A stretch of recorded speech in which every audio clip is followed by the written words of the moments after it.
Hey all, I'm Doug, Zyto Rose for Game Shampoo, and welcome back to one of the last December Dungeons & Dragons videos I'm doing in 2023. So, this time I thought I'd take stuff and go somewhere very different, and go visit a world I very much enjoy. I just zoomed in, and go to the world of Destiny. One of the communities I've joined over the years is the Dungeons & Destiny community. I learned about them through an IGN article, and, it's like, hey, I enjoy Dungeons & Dragons, I enjoy Destiny, let's see about putting these two together. So, join the Patreon. No, it's just, legit. It's $2 a month, but you're supporting a lot. You're supporting the company Velvet Fang, who very recently put out one of their first physical products, the Deck of Possibilities. I highly recommend it. It's a wonderful game master tool. But also, there's just available for free. All you gotta do is go to Velvet Fang and download it. I'll include a link, have that appear right up in the corner, well above me, a link to velvetfang.com. So, I thought I would put it to the community. People know me there. I'm like, hey, I want to just build a character. And it came back, hey, you should build a sniper blade dancer. Someone else suggested go for a Vex with maximum zoom. So, I'm starting very simple. As you can see, I'm back in roll 20. I have my character sheet up. The Vex Zoom Blade Dancer, just letting me know everything I'm after. Alright, almost. It pays to do a little planning in advance, because you never know when you're going to have a cat on your lap. Gizmo was just proving the point. And following the community suggestions, I'm going with Vex. Actually, let me call up a picture of a PC, a Vex Hobgoblin, as well as let me bounce over to the Blade Dancer. I was doing a little poking around, making sure I knew what I was after. But I'm going to do one fancy thing. And I've got the virtual tabletop extension running in my Firefox, which means I can tap this, and I have these JSON files you can just see. When I load this loads in all my class features in a quick go. So I looked over it, and since I'm after maximum zoom, I wanted the Blade Dancer subclass, which adds speed, and that is Way of the Arcstrider. As you can see, there are three, Way of the Arcstrider, Way of the Swiftcutter, and Way of the Whisper. In a video in the future, I'm undoubtedly going to talk and ramble about all this, but right now, I'm just going to use the virtual tabletop extension and load this. It'll completely overwrite the file that I had. If I go into my library, type in Blade Dancer, it's some older art, but it checks out. I can drop this token from my library in very quickly, giving me some art. Is it accurate to who I'm doing stuff with? No. Is it going to work? Yes. Now, my key attribute, it's intelligence. So my key attribute to the entire build is intelligence. And for simplicity's sake, I'm simply using the standard point array. So that gives me 15, 14, 13, 12, 10, and 8 to put wherever I want into my various stats before anything else. I got my ability points, I've got my proficiencies. There's still a couple more steps after that to really fill everything in. There's going to be a lot of editing that you're not going to see because you don't need to see me typing. I'm going to record it, but you're not going to see it. But first things first, let's get these ability points signed. First and foremost, invest into your primary if you are so inclined. I'm very much inclined, so intelligence comes with 15.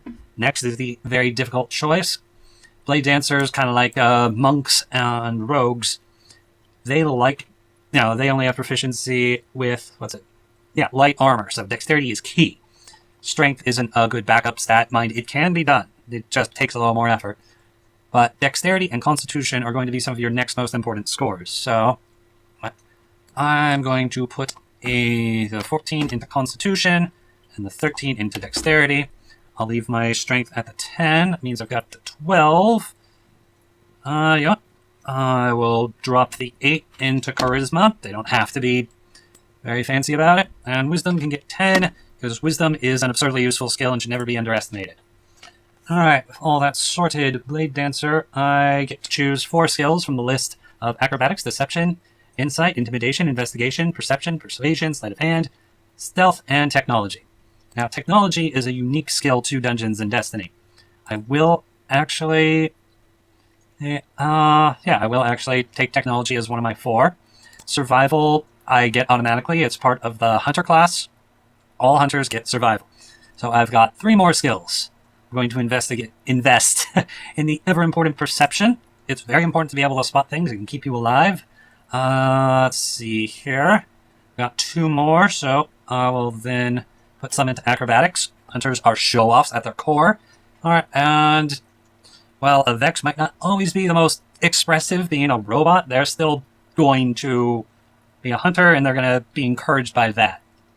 People encourage hunters to do silly, silly things. It's glorious. Alright, so I've invested 3. I've got 1 more that I can pick up. So I feel like, you know what, let's... No, I'm going to pull from acrobatics. Tempting as that is, I'm going to add a little more devious side to them, mixing in sleight of hand and stealth. They can sneak, and they can pilfer. Don't underestimate what you can do with those. Now we're to shields, which for Roll20 I'm generally plopping into my temporary hit points. I get 8, plain and simple. 8. Alright, those come back on after a brief rest, which is only 5 minutes. And then my health, health and shields, right here. I like to use a simple formula. So, use parentheses in this case, 8 plus at Constitution modifier. And with the parentheses, isolates that equation. And I tap this. And then shields, I'm going to set it up very similarly, is 5 times, and I use parentheses again, and this is ridiculously important to actually pull this off. I've got the 5 being multiplied to the equation I'm creating in the brackets, which is at brackets level, go outside that, and minus 1. So done properly. Alright, gotta switch over to the chat. There we go. And that is everything. That is... Yeah, and it's giving me the shield total because it is effectively 8 plus 5 times 0. And 5 times 0 is always going to be 0, therefore the answer is 8. And my Constitution modifier is... My health is 8 plus my Constitution modifier. And that... Actually, I can refine a little more, because then I don't have to worry about it in the future. That is 8 plus Constitution modifier. I just set Constitution modifier to be multiplied using at bracketed level. Well, because as you gain levels, you only gain your Constitution modifier if your Constitution modifier is either 0 or negative. It can do that. Right. Actually, that's what this is meant to be. I was forgetting. I was talking like, and tell me why I should tank my con. That means my Constitution modifier, in this case, is actually going to be negative. And instead, they're going to be more charismatic. Now, this makes for an interesting case. But it is actually covered here. Yeah, it just looks a little weird because of how the lines are working out. Shield dice, hit points. Hit points at higher level. Add your Constitution modifier at every level after first and minimum 0. So, minimum 0. That means I am working from 8 and 8. Now, the negative con doesn't impact me. Oh, no, actually it technically does. The minus 1 hits here. So, my 8 becomes 7. So, my health points are reduced by 1 because I have a negative Constitution score. Now, if that ever changes, that updates, and that just becomes a 0. And that resumes at 8. I should check the Risen background. Backgrounds. Risen. I always get this. Equipment provided. Oh, yeah. I could... choose one skill, toolkit, vehicle, or additional language to be proficient in. Your choice should be reflective of your experiences in your past life. For the record, the past life doesn't come up. Guardians, by lore, are actually forbidden to look into who they were. It's more important to be focused on who you are. It's a weird thing. But I will add in one more proficiency, unless Thieves' Tools was included with Blade Dancer. Just double checking. Oh, yep, I got proficiency with Thieves' Tools on top of everything else, so I don't have to worry about that. So I can actually take those acrobatics that I was going, I don't think I can. But I can, so I do. Alright, I have applied everything for class proficiency. I determined what my subclass is going to be when I get to level 3. Right now, I'm just a Blade Dancer.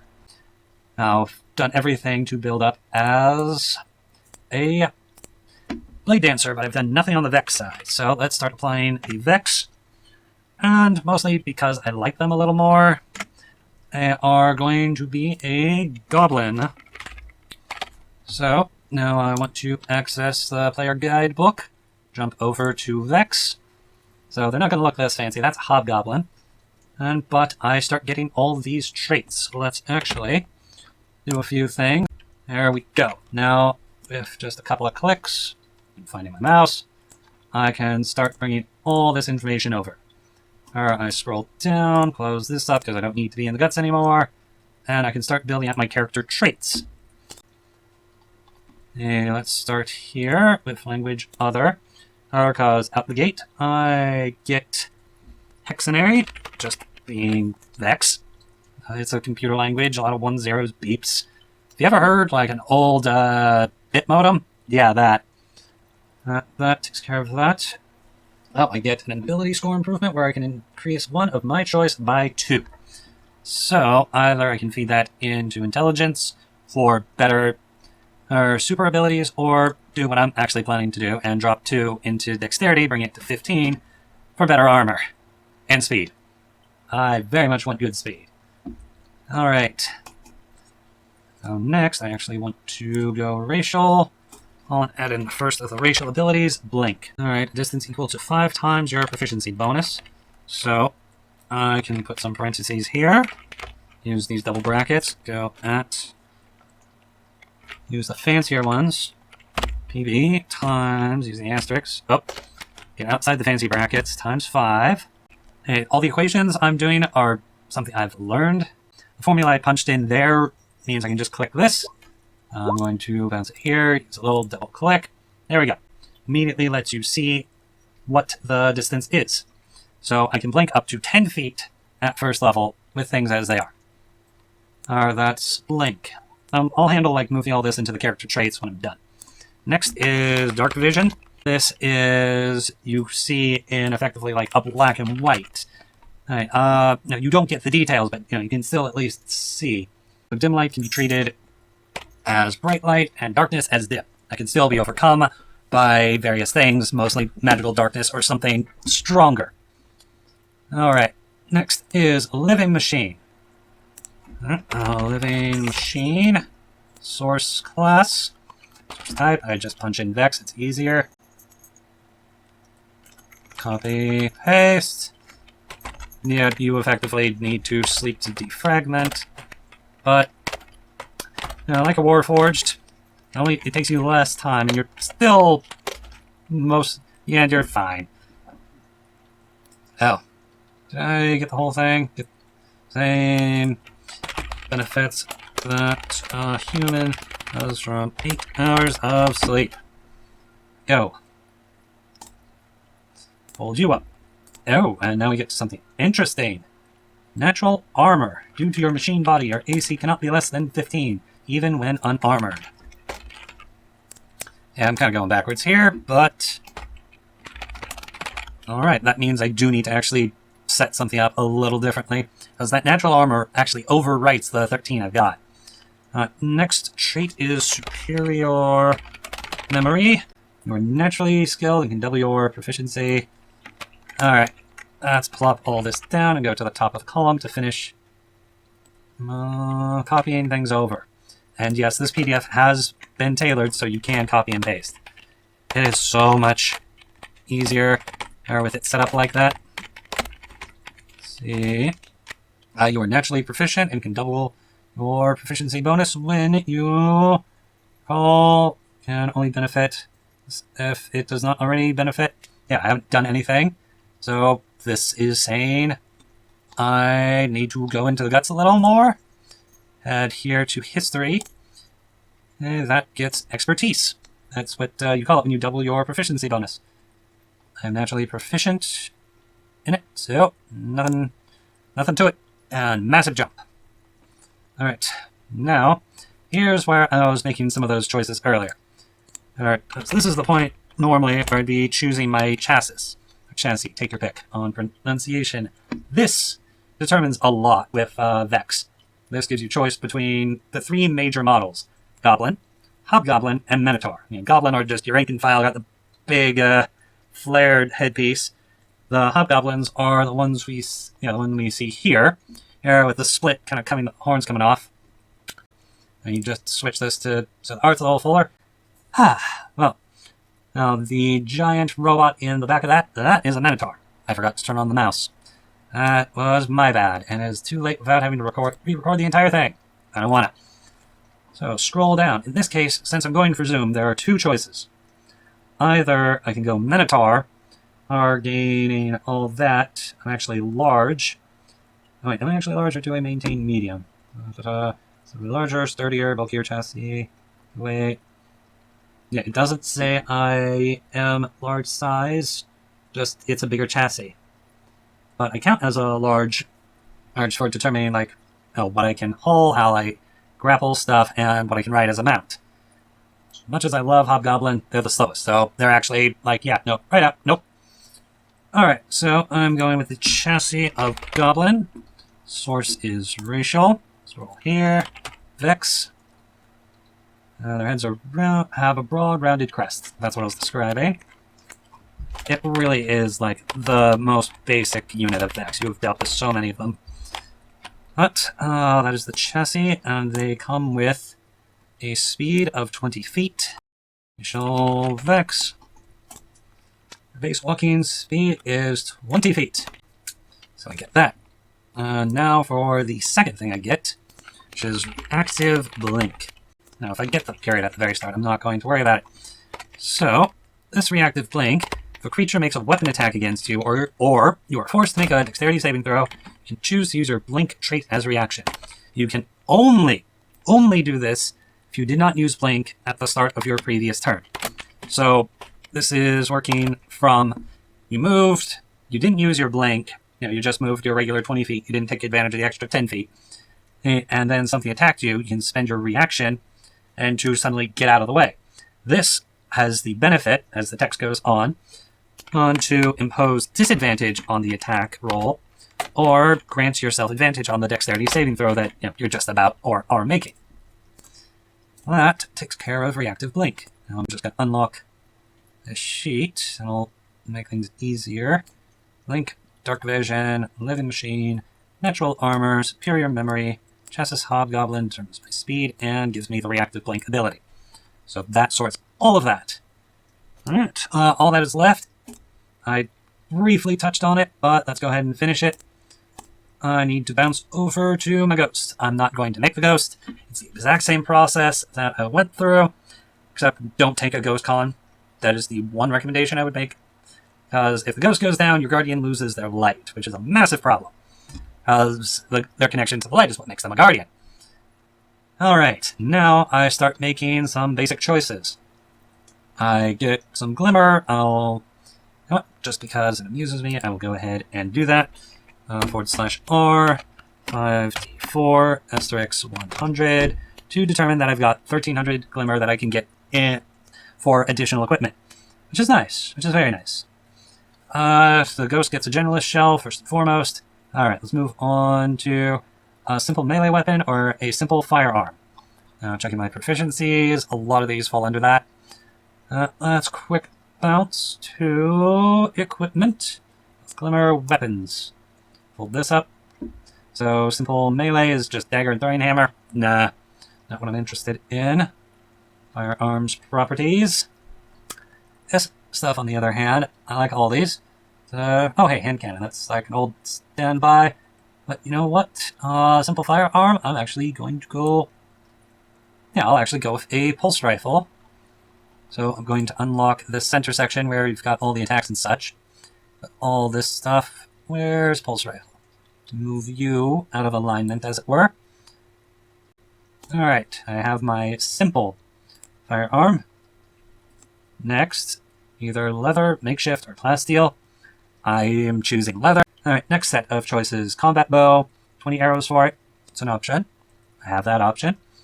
Let's see, a common martial firearm and 3 magazines for it, or a martial melee weapon for your choice. Now, if you were paying attention to everything I was throwing around, sniper. I want to go the sniper path, so now I want the firearms, martial weapons table, and... Yeah, I know it's here. I'm just... Yeah, down at the bottom. Sniper rifle. I will then find the sniper rifle among all this. It's down at the bottom as well. I'm going to bring that up here. Then I'm going to lock everything down. There's more stuff I can move around, but that's kind of irrelevant. Okay, I've got my pulse rifle, which is a finesse weapon. I'm just going to quick change that to run from dexterity. And sniper rifles by default run on dexterity. And honestly, this brings me to the end. I've gotten everything. I've got 1300 glimmer, which I can use to invest into various things. I've assigned my points. I've used the standard point array. I've chosen my class, in addition to choosing my subclass. That's not to level 3, but hey, I like to be ahead of the curve. I've got all my starting equipment. This character, outside of like building in details, is all ready to go. But hey, this has been one of the last episodes of December D&D. I have been Doug Zyderose. Please like, comment, subscribe to this channel to continue enjoying the December D&D final episodes. And hey, if you're interested in this, go support Velvet Fang. You can just join in for free. In January 2024, we're resuming our West Marches open world campaign. It is a thing to do, let me tell you. That's all from me for now. So hey, toss a coin, and for your gamer, and I'll see you all later.